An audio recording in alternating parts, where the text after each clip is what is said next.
So here are a couple more ways that we can graphically represent quantitative data. A frequency polygon is going to be pretty similar to how you create the frequency histogram. First, you divide your data up into classes, but instead of drawing the rectangular bars at each in the center of each class, so roughly in the middle, you're going to plot a point at the height equal to the frequency for the class. Then connect the dots. Stem and leaf display is a different type of display where first you determine the leading digits of the numbers. So if you have numbers like 51 and 75, two-digit numbers, then the leading digit is just going to be the 5 or the 7, and the ones digit is going to be, if it's 55, it's going to be also the 5. If it's 47, it's going to be the 7. Whatever. So you'll place these numbers called the stems, these leading digits, in a column, and then consider the ones place, and for each data point, you're going to put its ones digit in that row. So this will make more sense when I do an example. And the dot plot is similar to a stem and leaf display, except for each data point, you actually put a dot. Again, we'll do an example and it'll be pretty clear. So here is our example. Statistics exam data. We're going to draw a frequency distribution, a relative frequency distribution, a dot plot, a frequency polygon, and a stem and leaf display. So I don't have quite enough room here, so I'm going to do some of it on the previous page. But let's start by breaking it up into classes, like we know we will. And this data looks like it's in order, which is nice, because we can clearly see that our minimum is 57 and our maximum is 98. So if the minimum, let's say here the minimum is 57 and the maximum is 98. So we have a range of, it looks like 41. Instead, let's use 55 and 100. And we'll break it up into 5 classes.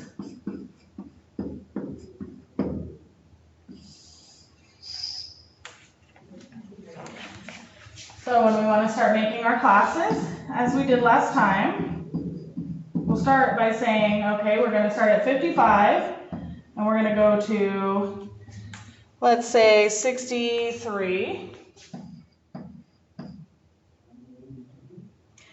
And then we're going to go from 63 to 72, from 72 to 82, 81, from 81 to 90, and from 90, let's just go to 99. All right. Then we know that to find the class boundaries, we're going to add these numbers, and I apologize, they should be disjoint, right? So this should be 64 to 72, and then this one should be 73.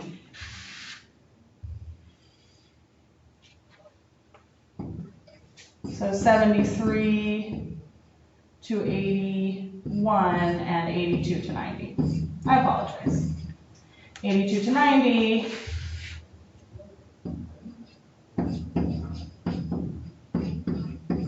(91 to 100). All right, so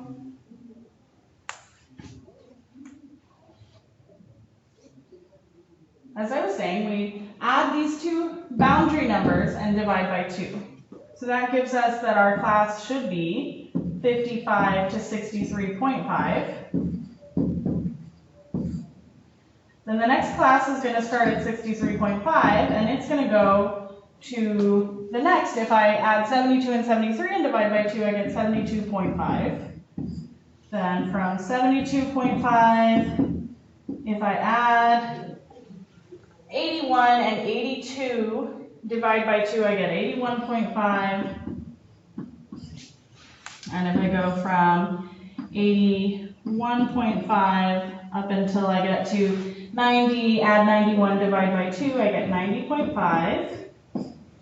So our last one will just be 90.5 to 100. So these are going to be our class boundaries. And I'm going to now do my frequency table, frequency and relative frequency.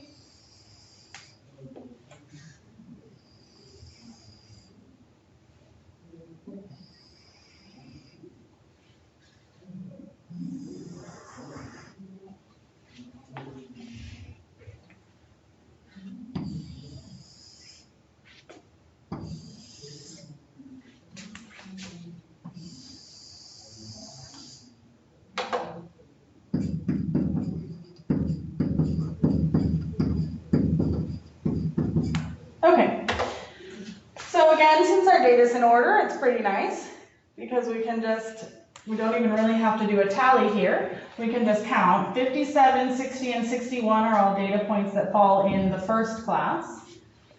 Then the second class has 65 and 69. The next class is going to have 73, 74, 75, 75, and 75, 76, 77, and 78, and 81. So that's 9, I think. 1, 2, 3, 4, 5, 6, 7, 8, 9. Then the next class is going to have 82, 82, and 85. So that's 3. And our final class has 91, 95, and 98. So also 3. And then if I add this column, that will give me a total of 20. Now the relative frequency will be the frequency divided by 20.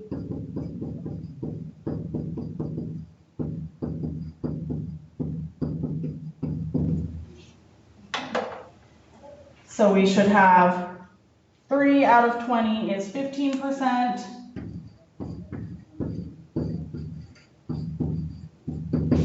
2 out of 20 is 10%.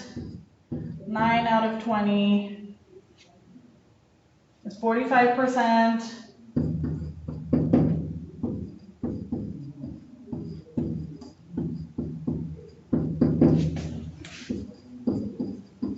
And if we add up these percentages, we should get 100% if we've done it correctly.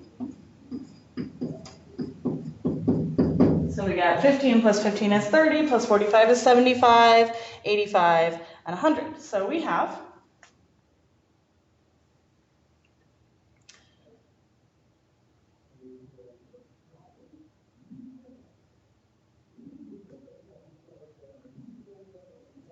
okay, then we're ready to start doing the histogram. Let's see, do we have enough room here? Let's go back and do it on the other side, on the previous page rather. So my histogram, I'm going to draw down here.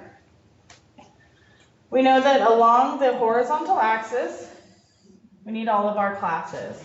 So we need 55 to 63.5, and 63.5 to 72.5, and 72.5 to 81.5, 81.5 to 90.5, and 90.5 to 100.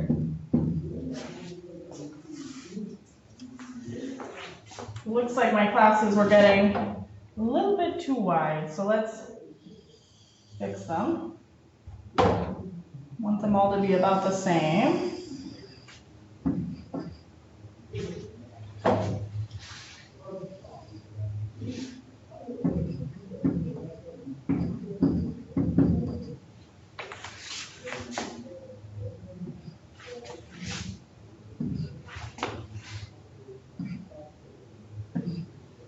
Okay, close enough. And then the frequencies will be here along the side. I know that the highest frequency we had is 9, so we want to at least leave 9 units here. 1, 2, 3, 4, 5, 6, 7, 8, 9.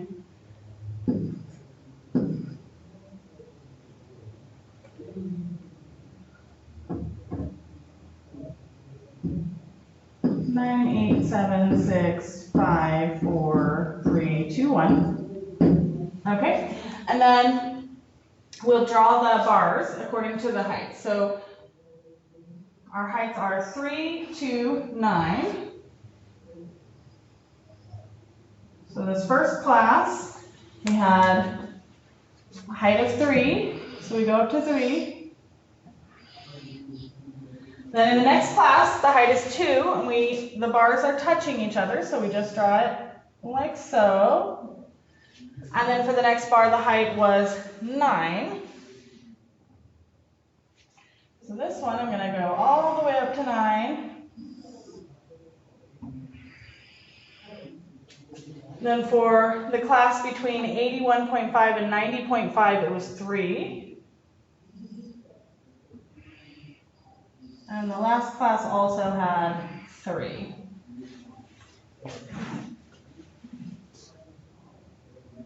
And these were the statistics exam scores. So here is your histogram.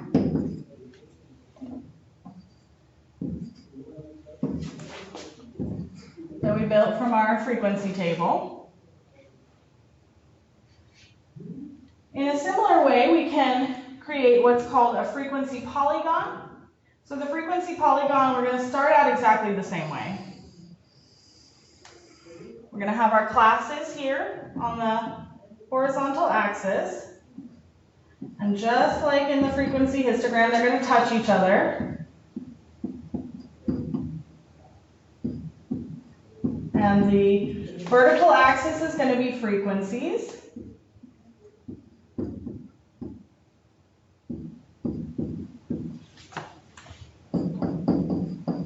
And the only difference now is that instead of drawing bars, we're going to use dots, and we're going to connect the dots. So 1, 2, 3, 4, 5, 6, 7, 8, 9, 10. Okay, so as in our histogram, the frequency in our first class is 3. So we're going to go about halfway between 55 and 63.5, and above that, we're going to draw a dot at height 3. Then the frequency for the next class is 2, so again, about halfway between, we're going to draw a dot at the height 2. In the third class, the frequency is 9, so we're going to go halfway in between and all the way up to 9 and draw a dot. That should be about 9. And then these last two classes both have a frequency of 3. So again, about the middle of the class, up to height 3, and draw a dot. Okay? So what we've plotted are these same heights, 3, 2, 9, 3, and 3. But instead of drawing the bars, we're just going to connect the dots. So it's going to look like this, and then this, and then this, and then this. So clearly I missed my dot a little bit up here at 9, so let's make it this dot. And then these two threes should be horizontal from each other. So this would be a frequency polygon for the same exam scores. Make that look a little bit more like a 9.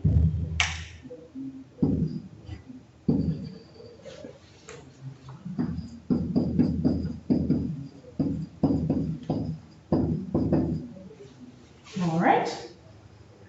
And if you compare the histogram with the frequency polygon, they should look pretty similar, because in order to get the frequency polygon, all we really had to do is connect these dots. If I drew these dots in, on the histogram and then connected them, I should get the same picture as the frequency polygon. So just two different ways of representing the same data. We were also asked to do a dot plot and a stem and leaf display. So I'm going to do those here. So for the dot plot, we're usually going to want a lot of space here because we're going to actually need every number from 55 to 100.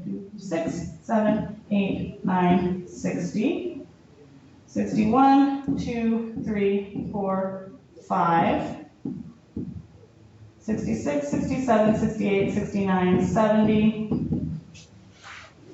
71, 72, 73, 74, 75, 6, 7, 8, 9, 80, 1, 2, 3, 4, 5, 6, 7, 8, 9, 90, 1, 2, 3, 4, 5, 6, 7, 8, 9, 100. Okay, and the reason that we drew that all out like that is because for every score, we're going to put a dot over its corresponding hash. So scrolling back up to look at my data, I see that I have 57, 60, 61, 65, and 69. So 57 gets a dot, 60, 61, 65, and 69, if I remember those correctly. And those should all be at the same height. I might be a little bit off on my height, but you'd want to draw them just in a straight line. Okay, then we'll have 73, 74, and 3 75s. I'm going to put 73, 74, 75. As we said, we have more than one person who scored 75, so what we do is we just keep drawing the dots on top of each other like that. We just stack them up. Then we have 76, 77, 78, 81, 82. So I draw 76, 77, 78, 81, and 82 have a dot. Then I have one more person who scored 82. I have 85, 91, 95, 98.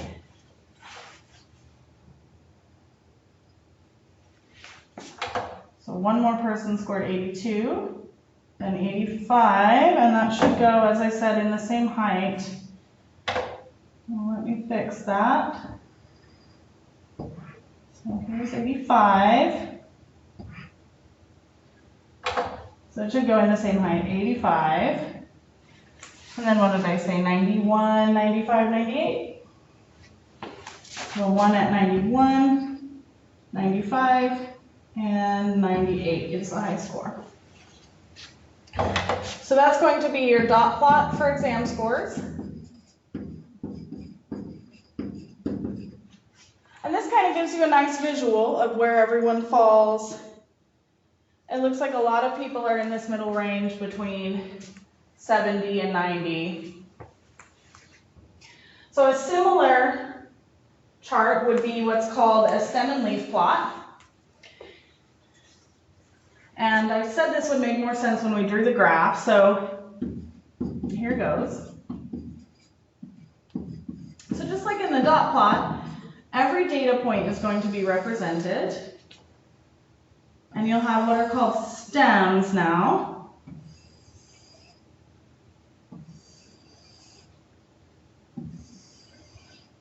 So since we're talking about scores, we're talking about numbers like 57, 60, 61, and so on. So the stem is going to be this leading digit, 5, 6, 7, 8, or 9. If someone had scored 100, we could put 10. And then the leaves are just going to be the ones place. So since someone scored 57, I'll write in a 7. Then someone scored 60, so I put a 0. Someone scored 61, so I put a 1. Someone scored 65, so I put a 5. And someone scored 69, so I put a 9. So this is accounting for these first 5 scores. Then we have 73, 74, 75. And we said 3 people scored 75. Then I have 6, 7, and 8.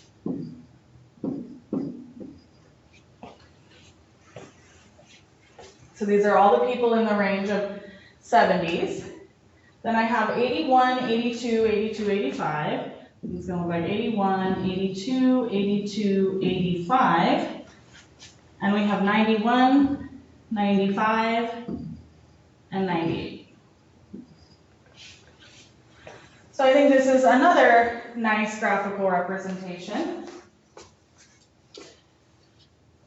because you can again see that most of the class is between 70 and 90, but it just looks a little bit different from the dot plot. Okay, so these are the tables that we were asked to do. We did our frequency, our relative frequency, the dot plot, the stem and leaf display, and then back here, the frequency histogram and the frequency polygon.